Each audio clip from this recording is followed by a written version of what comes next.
Hello hello दोस्तों, अब आपके लिए ये लेके आए हूँ पॉलिटी की अगली क्लास। जो हम भारतीय संविधान का जो ऐतिहासिक विकास और आधार देख रहे थे, आधार और ऐतिहासिक विकास, उसके आगे आज हम लेके आ रहे हैं। कौन सा था? जो हमारा 1853 था वो कुछ हो गया था, कुछ चीज़ें उसमें बची थी, तो मैं उनको आज बताने का प्रयास करूँगा। ठीक।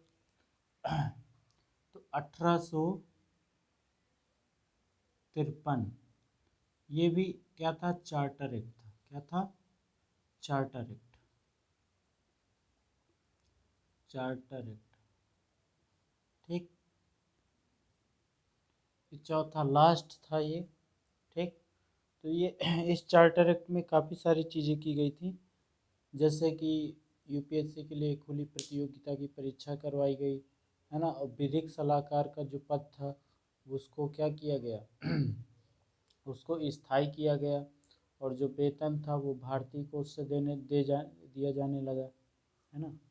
तो ये सारी चीज़ें मैंने पिछले वीडियो में बता दी। ठीक है गाइस, तो जिस लोगों को पता ना हो वो लोग एक बार पिछला वीडियो देखने का प्रयास करेंगे। ठीक। और इसी में कंपनी को ये निर्देश दे दिया गया था कि कंपनी तब तक शासन का काम करेगी। जो कंपनी थी British India east India company, company तब तक प्रशासन का काम करेगी तब तक मतलब प्रशासन का काम करेगी। प्रशासन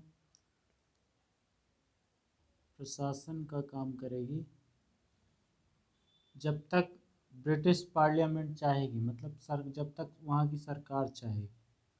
जब तक सरकार चाहेगी। सरकार चाहेगी। ठीक। तो जब तक जो है ब्रिटिश इंडिया कंपनी जो है प्रशासन का काम कर सकती थी, जब तक सरकार चाहेगी, ये भी कहा गया। और इसी में आपका जो विधान परिषद था, है ना, विधान परिषद की व्यवस्था इसी में कर दी गई थी। ठीक। तो इस तरीके से हमारा 1853 का जो उपयोगिता थी वो मैंने पिछली क्लास में सारी चीज़ें बता दी। ठीक। जिसको पता ना हो वो अपना पिछली वीडियो जा कर के देख लेगा। एक चीज़ और बनी थी, कार्यपालिका बनी थी इसी में। कार्यपालिका और विधायिका। कार्यपालिका और विधायिका इसी में बनी थी। ठीक है। कार्यपालिका और विधायिका इसी में बनी थी। विधायिका। विधायिका। ठीक। विधायिका। तो क्या हुआ था इसके बाद? 1857 में क्रांति हो जाती है ना। ये तो आपका इतिहास का हिस्ट्री का पार्ट है पूरी तरह से। ठीक है। तो 1857 की क्रांति हो जाती है। क्रांति के बाद क्या होता है, जिसमें देखिए क्रांति तो सफल रहती, लेकिन सफल इसलिए नहीं रही, जो लोग शिक्षित थे वो लोग ये मानते थे कि ये जो क्रांति हो रही है एक हिंसा है, ये ठीक नहीं है। इस वजह से वो लोग दूर रहे, कोई कुशल नेतृत्व नहीं रहा। तो इस तरीके से धीरे धीरे वो अपने आप जो है उसको मतलब अंग्रेज़ दबाने में कामयाब रहे। और कुछ ख़त्म भी हो गई थी, क्योंकि बहुत ज़्यादा भूखमरी थी, खाने पीने के लिए कुछ नहीं था। तो जब ना हथियार है ना खाने पीने के लिए है तो कौन लड़ेगा, है ना। फिर इसके बाद आता है आपका 1858। क्या आता है? 1858। यहाँ से भारत परिषद अधिनियम आएगा। अब चार्टर एक्ट नहीं, अब क्या आएगा? भारत परिषद अधिनियम। भारत परिषद अधिनियम। अधिनियम। ठीक। अधिनियम। ठीक है। तो भारत परिषद अधिनियम आया। इसमें इसको मैग्ना कार्टा भी कहा जाता है। ठीक है। इसमें बहुत सारी चीज़ें वहाँ से, अब जब अंग्रेज पिटाएंगे, है ना, तो क्या होगा कि वहाँ से भारतीयों के फेवर में कई सारी चीज़ें आएंगी, जिसमें अनुच्छेद 25 से लेकर के आपका 30 तक का दिया गया। ठीक है। कि हम कभी किसी, जितना ब्रिटिश ब्रिटिश का अधिकार क्षेत्र है, अब अधिकार क्षेत्र का विस्तार नहीं करेंगे। और जो भी भारत में वो है शासन है, जितने भी शासन बचे हुए हैं, उनका सम्मान जैसे हमारा होता है उतना ही सम्मान उनका होगा। तो राजा और क्रूर हो गए। अब क्योंकि संरक्षण मिल गया उनको, वो और कुछ नहीं करने लगे। है ना। तो इस तरीके की चीज़ें 1858 में हो गई थी। तो इसे रानी का घोषणा पत्र भी कहा जाता है और उस घोषणा पत्र को मैग्ना कार्टा भी कहा जाता है। ठीक, इस तरीके से हमारे संविधान में इसमें क्या क्या क्या लिए गए, अनुच्छेद 25 से लेकर जो हमारा 28 तक जो धार्मिक स्वतंत्रता की बात है ना। और इसी में अनुच्छेद 16 वगैरह भी जुड़ा हुआ है। हाँ, इसमें अनुच्छेद 16 भी जुड़ा हुआ है आपका, कि कोई भेदभाव भी नहीं होगा, बिना भेदभाव के सबको नौकरी दी जाएगी, है ना। तो इस तरीके से चीज़ें बढ़ी, ये सारी चीज़ें यहाँ से ली गई हैं। ठीक है, सिर्फ हमें ऐतिहासिक विकास में इतना जानना है कि कहाँ से क्या चीज़ उठाया गया है। ठीक, फिर इसके बाद आ जाएगा आपका 1861। क्या आएगा? 1861। 1861 इसमें भारतीयों को परिषद में, 3 भारतीयों को परिषद में मिलाने की मिलाया जाएगा, है ना। 3 भारतीयों को परिषद, लेकिन बोलना उलना नहीं है, बस आप आइए बैठिए आराम से जाइए, बस इतना है वो किया जाएगा। ठीक, फिर इसके बाद बोलने के लिए कहाँ किया जाएगा, तो 1892 में। 1892 में थोड़ा बहुत वो बजट में बहस करने लायक बना दिया गया था, मतलब अब बोल सकते थे बजट वगैरह में।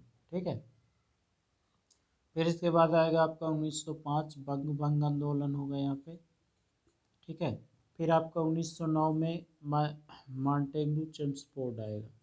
ठीक है, मॉन्टेग्यू चेम्सफोर्ड में क्या होगा कि सांप्रदायिक निर्वाचन की बात हो जाएगी। इस तरीके से आपका संवैधानिक विकास में जो जो चीज़ें ली गई हैं वो हम बताते चले जा रहे हैं। ठीक है, फिर इसके बाद आपका आ जाएगा 1919, है ना।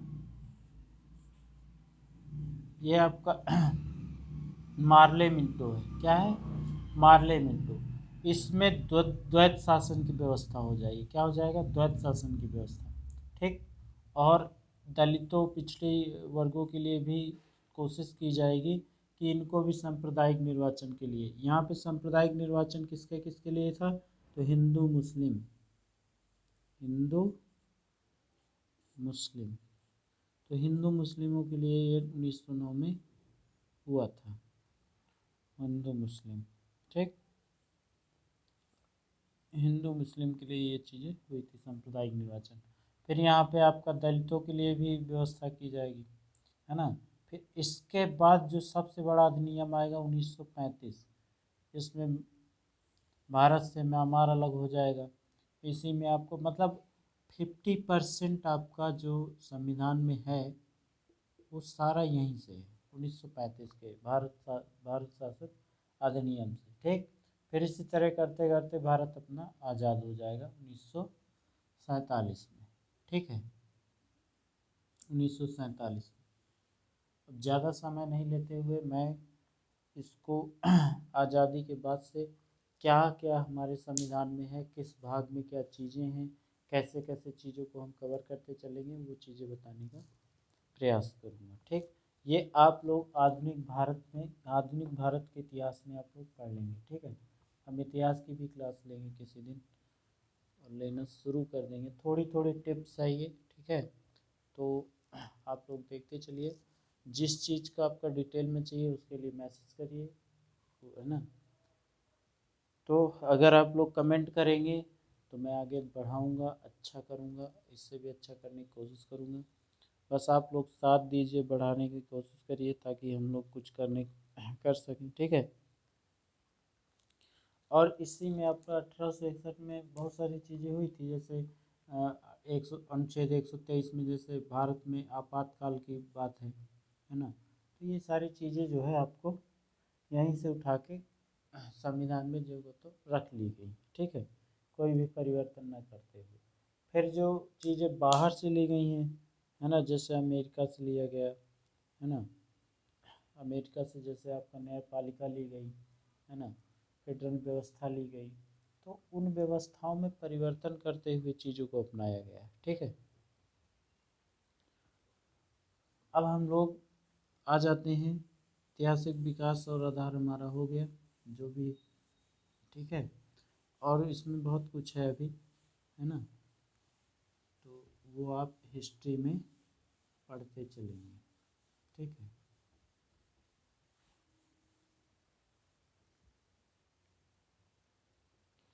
इसके बाद हमारा जो संवैधानिक विकास में आएगा, सबसे पहले अब भारत देश आज़ाद हो चुका है, 1947 में आज़ाद हो चुका है। अब क्या होगा, अब संविधान बनना शुरू होगा।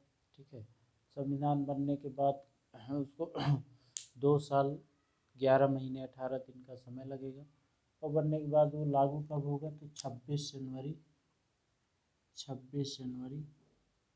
ठीक है, दो डेटें आती हैं, पहला जब बन के तैयार हो गया था तो वो था 26 नवंबर, सॉरी हाँ, 26 नवंबर, 26 नवंबर 1949। ठीक है, इस दिन बन के तैयार हो गया था। लेकिन क्या हुआ था कि 1930 में जो जवाहरलाल नेहरू ने रावी नदी के तट पर जो कसम खाई थी कि हम आज़ादी 26 जनवरी को लेंगे, तो कुछ टाइम डिले करके इसको लागू किया गया 26 जनवरी को। कब लागू किया, 26 जनवरी 1950 को। ठीक है, तो ये यहाँ से हमारा संविधान जो है व्यक्तित्व में आ गया।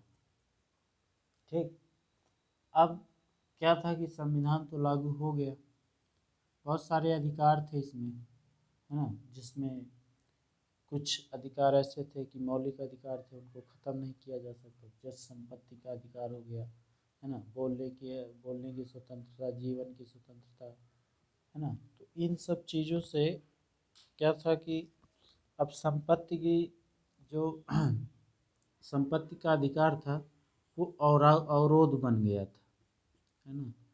क्यों बन गया था, क्योंकि क्या था कि किसी के पास एक एकड़ है तो किसी के पास 100 एकड़ है, किसी के पास एक टुकड़ा नहीं है ज़मीन का, है ना। तो कुछ इस तरीके से फिर क्या किया कि इसमें संशोधन किया गया मूल अधिकारों में। क्या किया गया मूल अधिकारों में, पहला संशोधन हुआ 1951 में, है ना। पहला संशोधन हुआ भूमि सुधार, इसको बोलते हैं भूमि सुधार।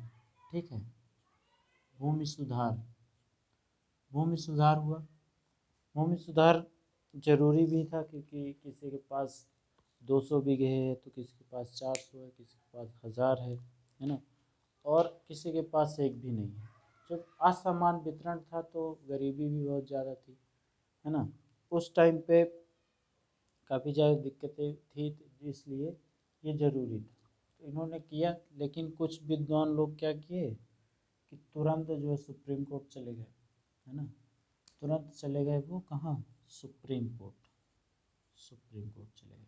ठीक, अब सुप्रीम कोर्ट से कहे कि जनाब ये तो मूल अधिकार है, इसमें तो परिवर्तन किया ही नहीं जा सकता। तो जज बोले, तब क्या था कि जो सरकार थी, देखिए सुनिए, जो सरकार थी उसमें जो लोग थे, जो नेता थे, वो स्वतंत्रता सेनानी के लिए बहुत ही माने हुए लोग थे, जिन्होंने अपने बहुत सारी त्याग बलिदान दे करके आज़ादी को प्राप्त किया था।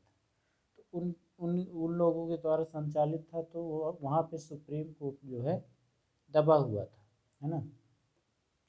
तो उसने कहा ठीक है, तो कहे बात तो सही है कि संशोधन नहीं किया जा सकता, लेकिन 368 जो है उसके तहत संशोधन किया जा सकता है। ठीक है, पहला मामला किसका था, तो पहला में मामला आपका, पहला मामला किसका था, मुझे याद नहीं आ रहा पहला मामला किसका था, मैं कोशिश कर रहा हूँ, देखता हूँ।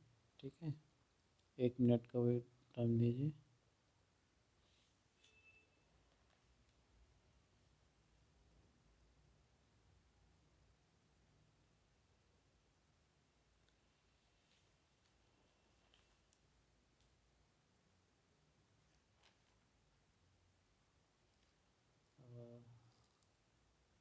शायद,